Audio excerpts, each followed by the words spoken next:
Hello, welcome to another week in Once Upon a Time in the Movies. My name is Osnar, and what do I see this week? This week I watched a movie in theaters and a series on Disney Plus. Firstly, I went to the movie theater to watch Eddington, the third Pedro Pascal movie of this summer, and the new Ari Aster film, whose work in Midsommar and Hereditary was amazing, and here it's following more the lines of Bear is Afraid, has Joaquin Phoenix as well as the actor, as the main actor, and Pedro Pascal is there having the zero personality that he has in all his parts, in contrast with his charismatic persona in the interviews. And the movie was a ride. I believe it was. I just saw the poster of it. There's this poster with some buffaloes falling down. It's the best thing of the movie, that poster. The idea is that Eddington is this little town, I believe in New Mexico, where during 2020, when the COVID pandemic is at its highest, this town, more than a city, is getting this push and pull between those who want to keep on using face mask and keep at home versus those represented by Joaquin Phoenix, the city sheriff, who wants to be free and to don't have to use the face mask because that's what they believe should be doing and they should be kind. And so Joaquin Phoenix decides to run for mayor of the town against Pedro Pascal's character because he believes he's kind of a fascist, for a lack of a better word. He believes Pedro Pascal is just interested in the money, that a little bit, yes, and he believes he could be a really good and empathetic option, which is kind of ridiculous because all through the movie we see him being pretty much a shitty person and a person who takes advantage of other people's emotions to feel better with himself or ignore them when that makes him feel better. He's this egocentric character, and that's the first half of the movie. And then there is terrorist attacks. Then Austin Butler appears in a very charismatic and visually identifiable role, like some sort of guru, hippie, magic coach, a new wave. I don't know how to describe it, but has some satanic elements. And he appears for one is in 2 videos on TikTok, and that's the extent of his character, which gets him to be a really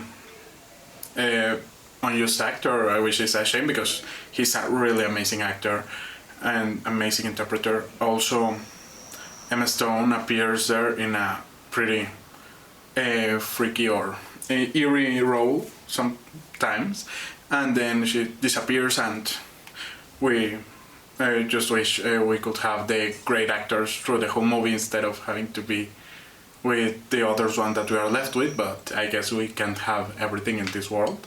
Yet there is still... I believe that the strongest part of the movie is it is a satire focus on the COVID. There are characters who believe all kind of conspiracy theories. There is these other characters who are all super new wave and believe all kind of crazy shit. And basically, the movie it's 2 radical opposites and fight between them to see who has a better management or who has a better reason during the pandemic. And at the end, the truth is that no one knew how to act, and the people, the populace, the citizens we were the ones who paid the broken plates and glasses from the people in power positions. There is also this satiric take on the hyper wokeness move, where there are a couple of really of young characters who are just saying the words you see all the way in social media, and it's pretty funny all the way over the top they are, where they say that because they are white they shouldn't be giving speeches, yet they are giving a speech, and it is a lot of funny stuff. It's like bringing everything to the absurd. So it's a collection of pathetic characters in an absurd situation, or in a limit situation, giving to absurd resolutions and absurd behaviors, which yes, it works or it is intended, to use a more precise word, as a satire, as a critic of how the pandemic was managed, and I believe that's the point of the movie, because below all that there's nothing. It's like just this. It feels like Ari Aster was really upset with the pandemic and the way people handle it, and he just wanted to throw some shit to whoever was willing to watch his movie. But here, really, I don't get to see what he was trying to tell. Like at least like, other than this superficial thing that everyone is just so stupid, there was nothing else. There was no proposition, there is no theme or message, there is no narrative thread. Like, half the movie and the trailers make it seem like it will be a political competition, which I was really fond of, and then at half of the movie that is forgotten, and the over the top things that they made there were at the end taken to nothing, and the second half is like a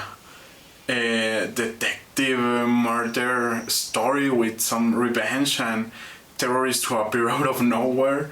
And I have to say, there is this pretty cool long shot, one shot, this sequence long shot, where the character is like protecting himself in the streets, and the camera is turning around him, and it's following him where he's in, and his reactions, and the camera just doesn't cut, and it makes you be in a very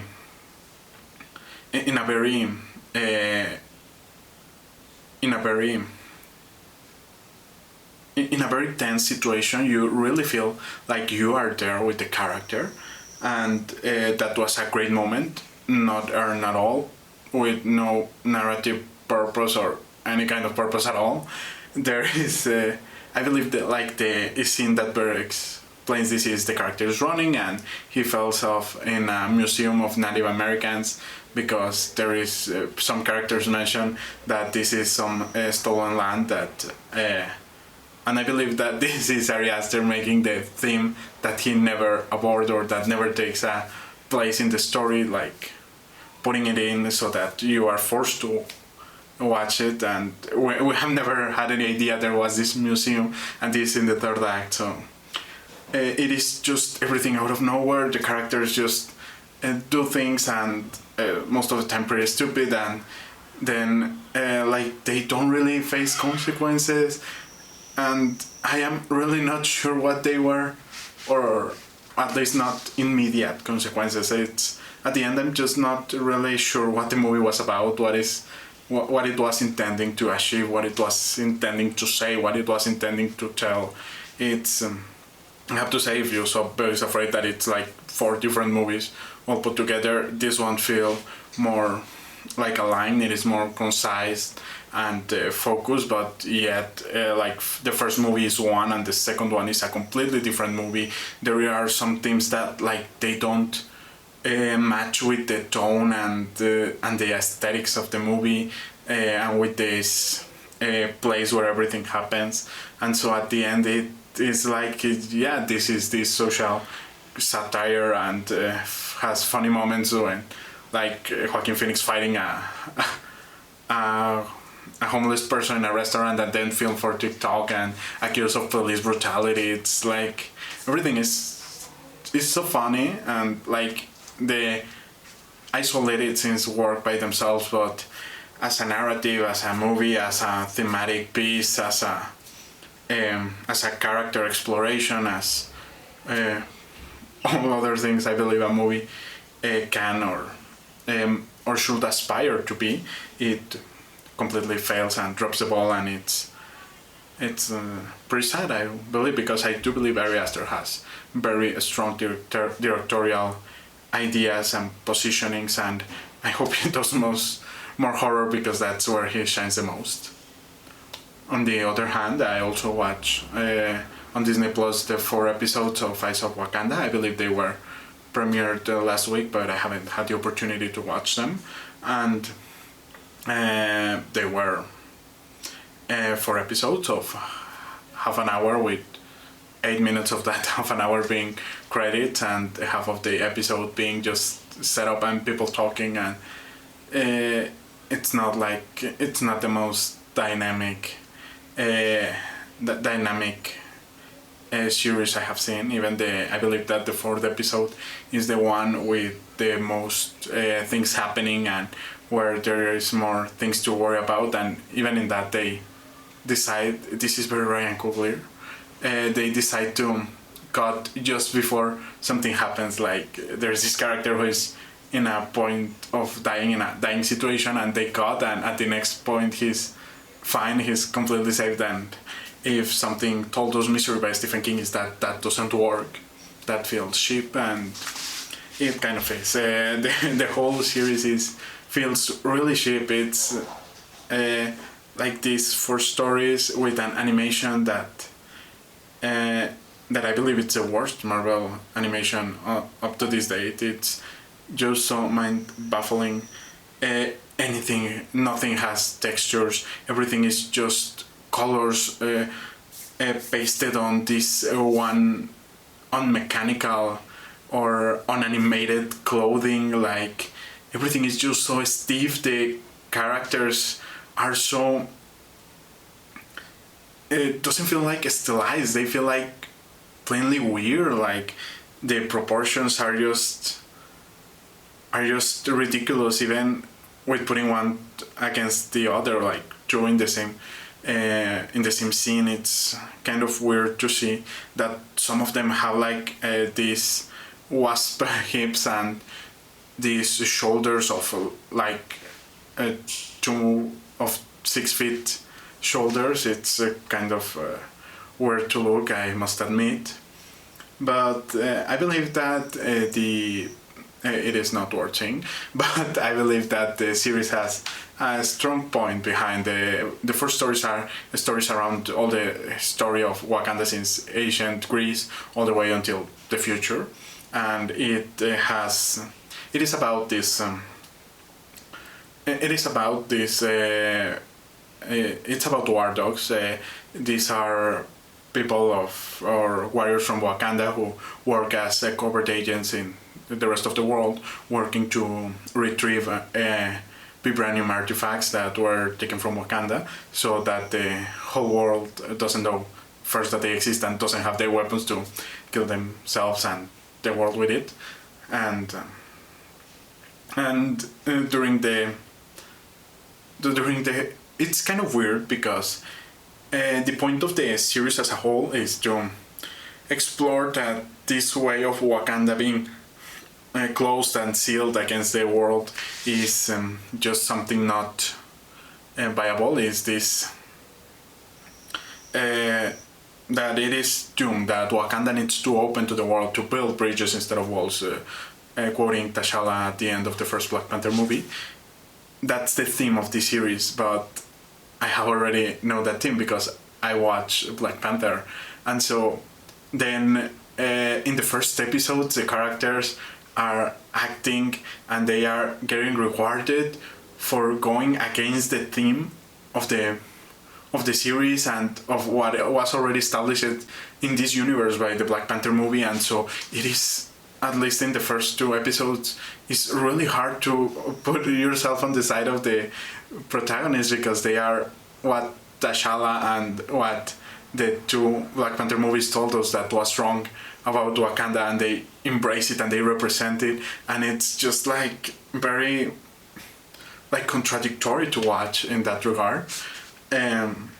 I believe in the 3rd episode it explores it and it questions it, which I believe it's a refreshing thing. It doesn't help the main character, who's are all very shitty persons. Actually, like they force relationships and they manipulate people, and it's weird that we are supposed to see these persons as heroes or as compelling protagonists, but and it's not like in Ironheart where she in fact is has errors and it's a failed protagonist, but she wants to learn and at least she has complexes because of it. And here there's nothing like that. You have to believe them, and it's quite hard to get into these characters. I believe that the more strikingly directed episode is the third one. It appears Iron Fist, a woman Iron Fist.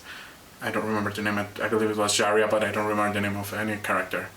Only Achilles, but he's Greek, and it's like so weird that there is some mixture of myths and actual history. But the point is that this third episode explores the thing of relationships, of how this kind of job, how being a war dog harms others, how Wakanda begins to be this selfish nation that ignores and takes advantage of the world, and it's willing to have the world lose traditions and things important because they are self-centered all the time.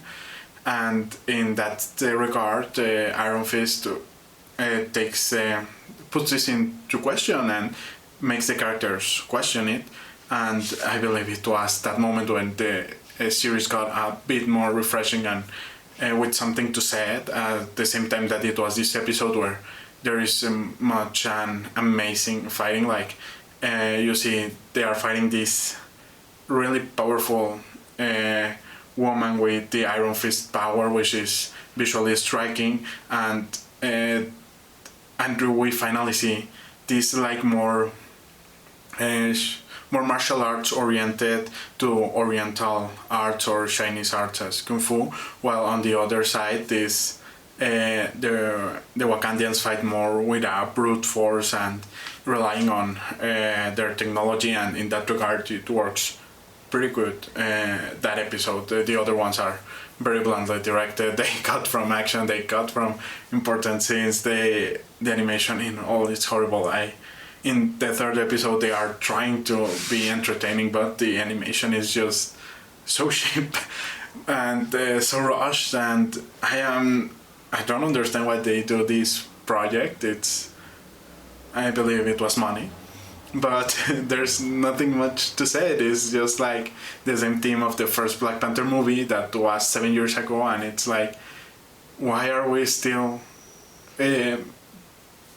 touching themes of 7 years ago when we have already much more interesting themes and deeper themes in the sequel to explore than in this one? And so, but we will see, and I hope that if Marvel decides to keep making this animated series, they will be better and better produced, and with better animation and with better concepts and better stories and more relatable characters, because I don't have proof, but I also don't have any doubt that Marvel was just eager to put Monica Rambeau and Peggy Carter as Captain Carter across these 4 episodes, doing I don't know what, but they were eager to put them like this multiversal and trans-historical heroes in a way to piss off all its fans. And well, that it's all for today. I will hope it will help if you can leave a like, comment, subscribe if you are not subscribed, and also my first book, Give Me a Hand. It's a short story about a man that can attach dead limbs to his body, and this causes him to get into trouble in his relationship and starts losing his identity. It's a dark comedy, dark humor, gore, vicious, intense, action-packed, non-stop rhythm short story. It's just 14 pages long in the ebook version. If you are interested in it, you can get it on Amazon, both in English and Spanish, in the links in the description. But if not, also if you want it for free, you can subscribe to my newsletter. Also, the link is in the description. And I hope that this week you watch a great movie.